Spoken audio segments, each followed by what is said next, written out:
Looking at other candidates who have been unsuccessful, Hilary Clinton, she's gone on MSNBC insisting that we have to stop demonising each other, only to then go on and say that most of the violent political rhetoric in this country is coming from the right. Listen to this.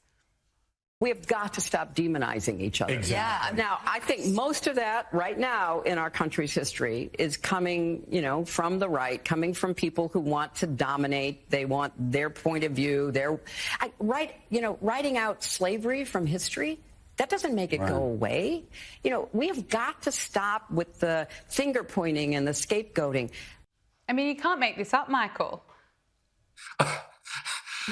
I mean, words fail me whenever she appears. Let's look at this simple example. When Charlie Kirk, a great American hero, is assassinated, the supporters of Kirk peacefully mourn his passing. When Floyd was killed, the American left riot and burn cities in Portland, Oregon, and elsewhere.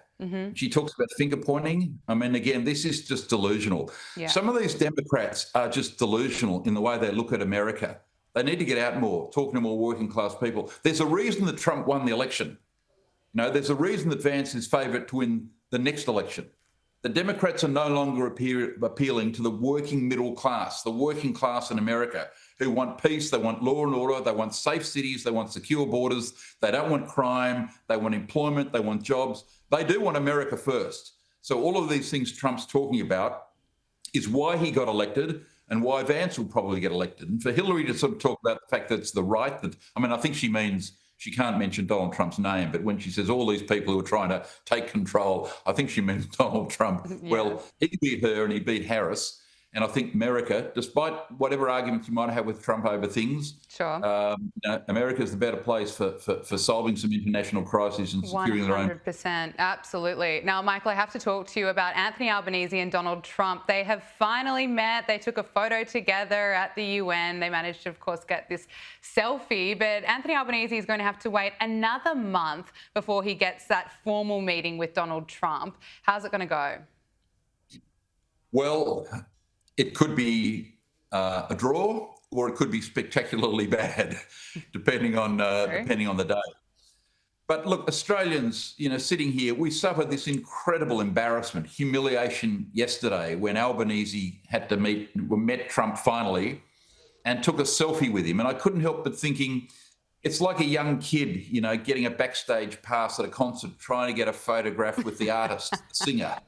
Getting a photo and going home to mum and saying, look, I got a photo with the Bay City Rollers. It was a humiliation. And they had to put it on Instagram to show, look, I have had a meeting with Donald Trump. I mean, you can see how happy Trump was to be in that photo, by the way. But, I mean, this is just humiliating for Australia. Look, what we know is this. The American administration know that Albanese partly won his election here this year because he was anti-Trump. They know, the Trump administration know he's a left-wing former student activist. He's pro-Palestine. He's, heavily all on renewables, et cetera, et cetera. They know that the Australian ambassador, Kevin Rudd, has been a major critic of Trump, calling him a threat to democracy, et cetera. I mean, the American administration know that this Labor government in Australia is very opposed to the American administration and everything they're doing, or nearly everything they're doing. And I think that's why Trump's kept him waiting. Of course. Let's just hope for Australia's sake that the meeting isn't cancelled on the morning. That wouldn't surprise me. It would not surprise me. Anything can happen, as we know. Correct. Let's also look at what else we saw at the UN.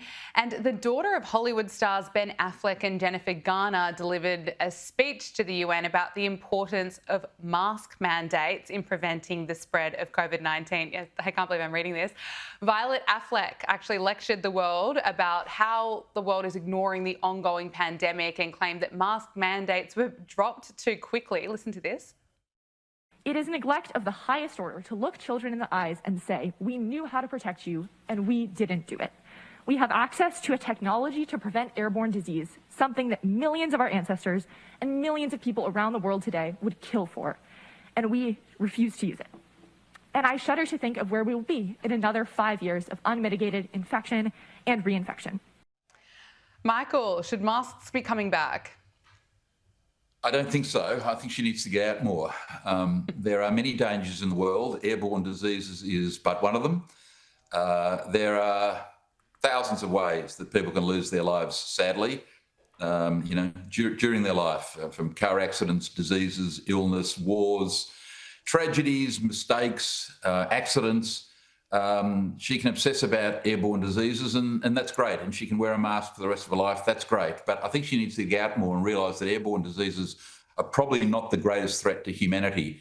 She should perhaps start with poverty, wars, and diseases, malaria, etc. If she started with those, then people might take her a bit more seriously. But airborne diseases and wearing masks, perhaps not at the top of the list, Gab.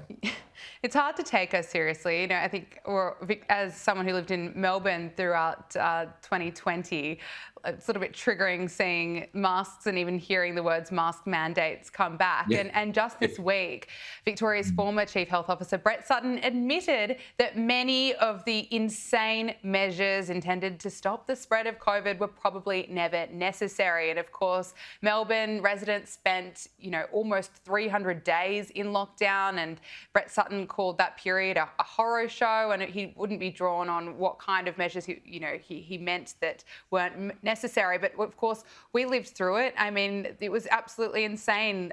Children's playgrounds were closed. We couldn't go beyond 5 kilometres from our homes. There was a curfew that was never based on health advice. I mean, it's pretty frustrating after being put through so much. So many people had their businesses closed. There's a whole mental health crisis after what we all went through during COVID. To hear now that actually some of the measures weren't necessary at all.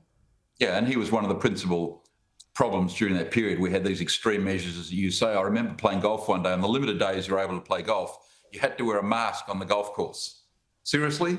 Outdoors, surrounded by, fresh air and open space. To play golf, you needed a mask, and you weren't allowed to touch the pin because it might be carrying the COVID virus as well. And we remember, stupid things, as you say, like the playgrounds. I mean, it was so extreme here, and it was not based on medical advice, and that's why Victoria is still suffering. Years later, Victoria is still suffering. Yeah. Many small businesses went bankrupt during that period because people weren't allowed to go to cafes, etc. We were allowed out 1 hour a day. We were allowed out 1 hour a day to go for a walk. I mean, the whole thing was an extremist lockdown by the Andrews government here, and Victoria, as I said, is still suffering from this extreme overreaction to the COVID virus. Just finally, before I let you go, I'm not sure if you're a Harry Potter fan, Michael, but it's been reported that HBO are auditioning, for females to play Voldemort in the upcoming rebrands. The highly anticipated series is set to hit streaming service in 2027. It's already started filming, and according to reports, HBO is auditioning for both men and women to play Voldemort. So it is possible that that could be what happens. I mean, what is it with all these woke remakes, Michael? Or what are your thoughts? Are you for this? No, well, they don't work. I mean, you can't tangle with the greatness of film history. These were great characters, great stories. They live on, and these remakes where they're trying to contemporise them don't work. They destroy the magic of these great theatrical performances. So I think this is ridiculous to do this.